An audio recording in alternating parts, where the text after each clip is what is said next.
Hola a todos, buenos días. Pues vamos a continuar con estas clases en línea. Esta es la clase del sábado 21 y la idea es ahorita ver las actividades que tienen que hacer. Como comenté en el grupo, es la idea que lo entreguen mañana o el viernes y ya a partir del sábado darle continuidad en las fechas a lo que resta del curso. Bueno, para esta sesión hay que leer un artículo de las estrategias que han seguido los gobiernos ante el COVID y hacer un breve comentario. De igual manera leer el artículo de las empresas ante el COVID, es decir, cómo están actuando las empresas, cómo están actuando los gobiernos. Terminar de ver el video de la privatización, ¿recuerdan? Ahí está la liga.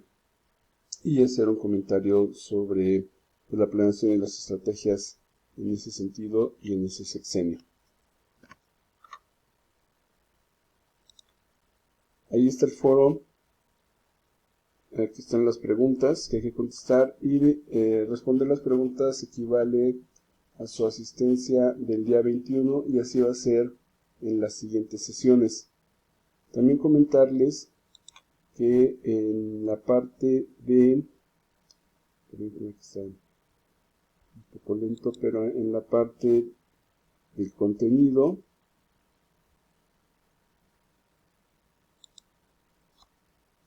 en la parte de contenido va a estar los apuntes, digamos, adicionales por esta contingencia.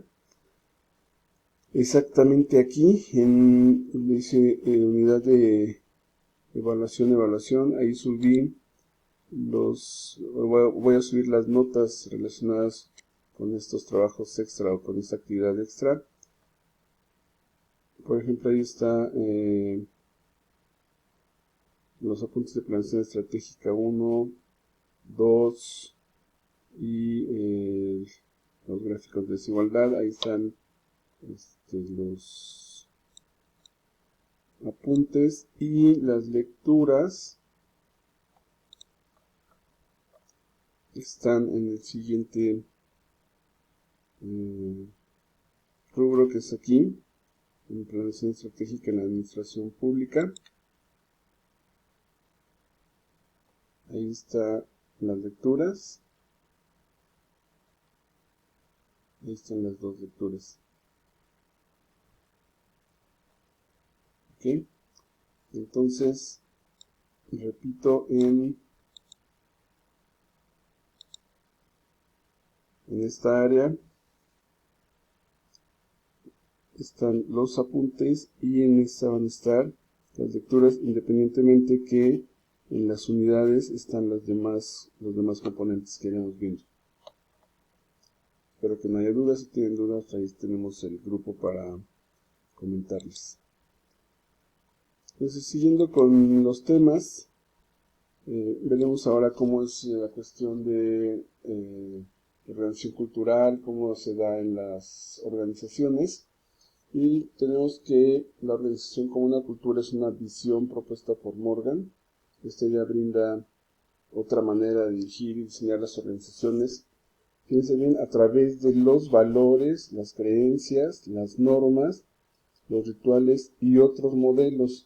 Esto quiere decir que las organizaciones se rigen por los valores, las creencias y las normas generalmente de los dueños. En el caso de las organizaciones públicas, pues tiene que ver con los directores de diferentes áreas, aunque en teoría debería de haber un solo valor y una sola creencia, o unas solas creencias que tienen que ver básicamente con el dirigente del país, primer ministro o un presidente. Y ustedes lo pueden observar en nuestro país como hay ciertas ideas, ciertas creencias o ciertos rituales que realiza el presidente en turno.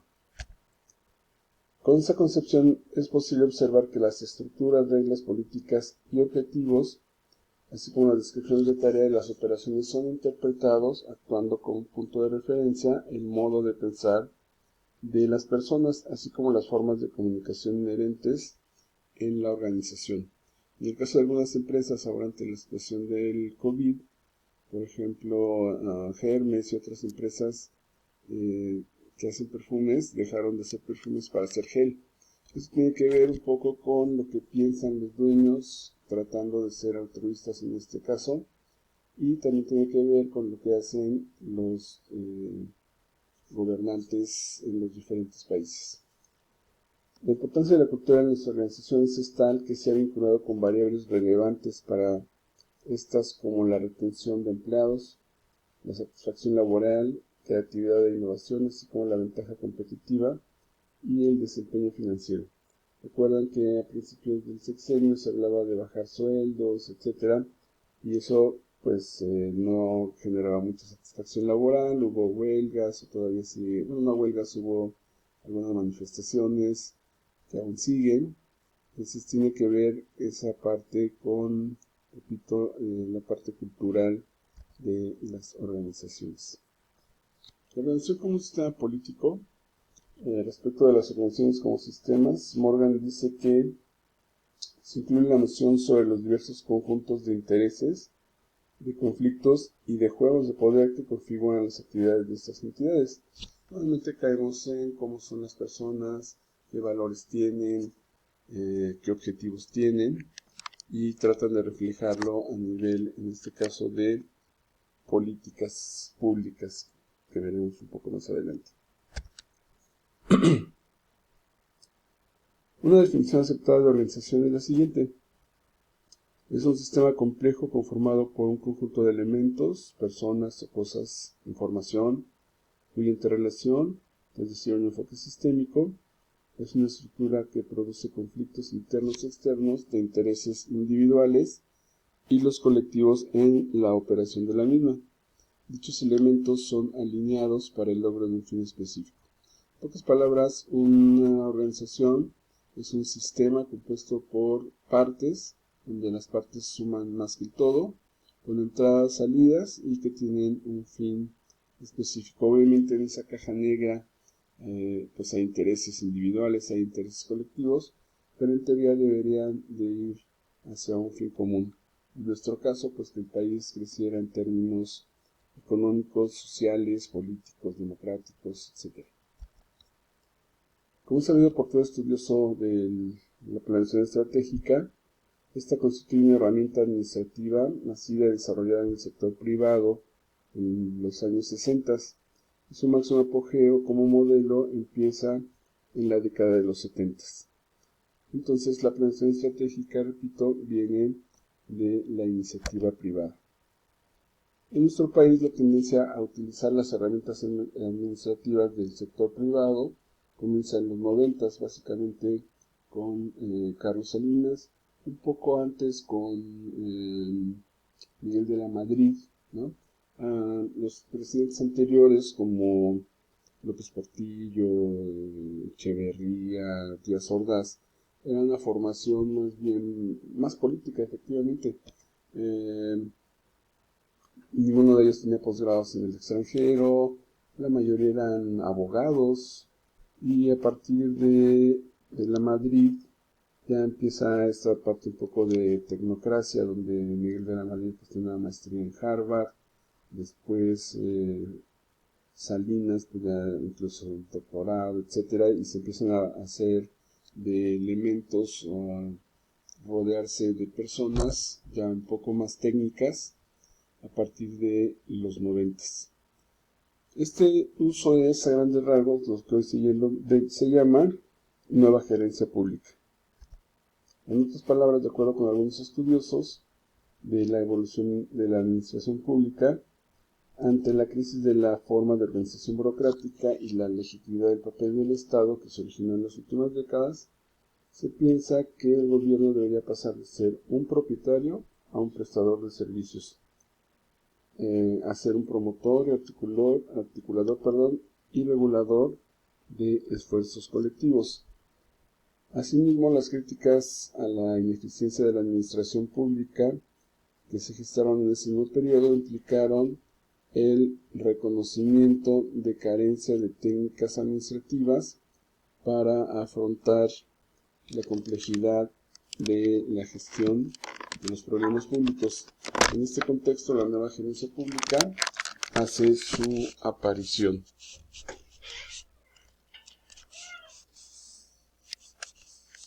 En términos más específicos, la nueva gerencia pública hace referencia a la introducción en el sector público, como comentaba, de las herramientas administrativas del sector privado, tratando de hacer más eficiente y responsable las organizaciones públicas y gubernamentales, como supuestamente sucede en los ambientes de mercado. De hecho, ustedes han escuchado que en algunos países se dice todavía pues el gobierno de tal persona, etcétera, pero en muchos otros se dice la administración, por ejemplo, la administración Clinton, la administración Trump, etcétera, porque lo que se trata de hacer es un símil entre la organización pública y la organización privada. Obviamente en estos países pues son más capitalistas y se trata de ver al gobierno como un apoyo para el mercado. A fin de cuentas, lo que la nueva gerencia pública busca es mejorar aspectos como la responsabilidad de la administración pública, la evaluación de las salidas, es decir, los resultados, sino que es lo que entra, el desarrollo del recurso humano, de las dependencias gubernamentales, la reducción de costos, la mejora de eficiencia operacional y la calidad en la producción y prestación de servicios. Como ustedes podrán ver, se trata de generar una idea un poco más empresarial respecto de la forma de actuar de los gobiernos. De tal manera que estas situaciones llevan también a que en los últimos años las organizaciones gubernamentales tengan que establecer misiones, visiones, etc. En el caso de la misión y visión, el ejercicio de la construcción de la planeación estratégica comienza con la formulación de la visión y la misión en la organización. La inducción técnica, cómo se debe construir la misión y visión, se fundamenta en 3 preguntas básicas. Aquí pues les pregunto si quieren participar en el foro, contestar si tenemos realmente una misión o una visión como país. Me parece que no, aun cuando pues cada secretaría tiene su propia misión y visión, organismos como el Infonavit, no sé, Nacional Financiera, etcétera, que son organizaciones gubernamentales, tienen su misión y visión, pero me parece que no hay una visión conjunta de lo que es el país. Bueno, regresando a las 3 preguntas básicas que se deben contestar para cualquier establecimiento de misión y visión, tenemos ¿qué es? Primero, la misión es la razón de ser de la organización, lo cual justifica su existencia. Expresa el interés público que justifica la organización.